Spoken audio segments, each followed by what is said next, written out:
I spent 24 hours in a graveyard. This is what happened. I was dared to spend the night in the oldest graveyard in town.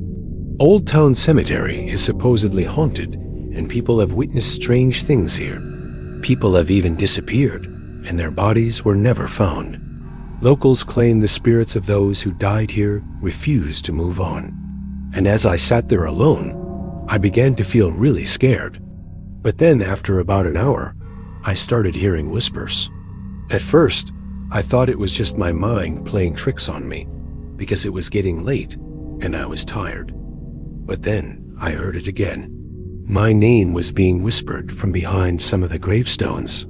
It sounded like a woman's voice, and it seemed to be coming from everywhere and nowhere at the same time. I tried to convince myself it was just the wind, but the hair on my arm stood up, and I couldn't help but feel like something was watching me.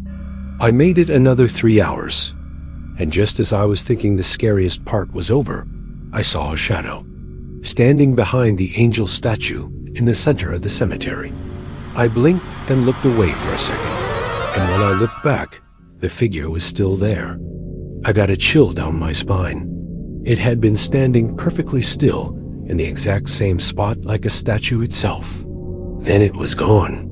But when I looked at the angel statue, I noticed its head was now tilted at an unnatural angle. It was facing me, and it wasn't there a second ago.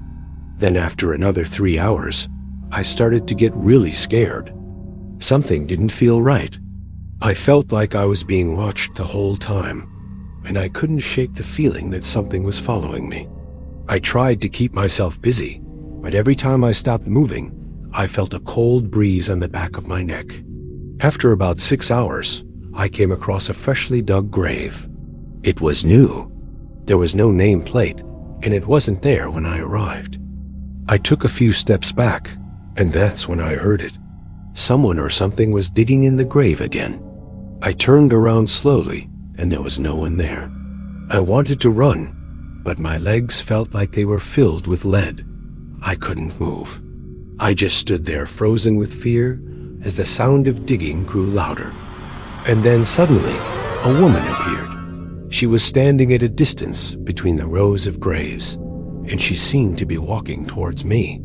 She was wearing a long black dress like a Victorian nightgown. She walked silently between the graves, and it was like she didn't have a face. I wanted to call out to her, but I couldn't make a sound.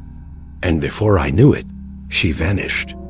I tried to tell myself it was just my imagination, but how could this be happening? One had to get out of there. But as the clock struck midnight, strange things started to happen. First, my phone stopped working. Then my watch, and even my camera stopped working. The sky looked like it wasn't moving at all. It was like time had stopped. I couldn't take a step. I felt like I was in a nightmare. And the longer I stood there, the worse it got. It felt like forever, but after what seemed like hours, I was finally able to move again. I ran as fast as I could, and that's when I heard it. A low cry came from one of the trees. I stopped and looked around, but there was nothing there. I must have imagined it. But then the cry came again, and it was louder this time. I started to run again, and that's when I heard it. A blood-curdling scream echoed through the cemetery. I fell to my knees and buried my head in my hands. I wanted to get out of there. I don't know how long I stayed there, but eventually I fell asleep. I woke up from a nap, and I realized I wasn't in the same spot. I was lying on the ground, and there was soil on my chest, like somebody had tried to bury me. I tried to scream, but no sound came out. I started to panic. Was this the work of the ghost? Had it tried to bury me alive? I tried to stand up, but I was frozen in fear. I couldn't move. And then after what felt like an eternity, I was finally able to get up. And that's when I heard it. A voice inside my head. I tried to speak, but my voice wasn't my own. Something else was speaking through me, and it was trying to record a video for my followers. It told them to come to the cemetery and meet me at the angel statue. But then the voice changed. It became deep and raspy, like an old man. And it started talking about how no one would find me here, and no one would ever know what happened. And then, just like that, it was gone. My voice came back. I was shaking. One had to get out of there. But when I went to leave, I realized the cemetery gate was gone. All that was left was fog and dozens of footprints leading toward me. I don't know how long I stayed there, but eventually the sun rose and I was able to leave. I will never go back there again.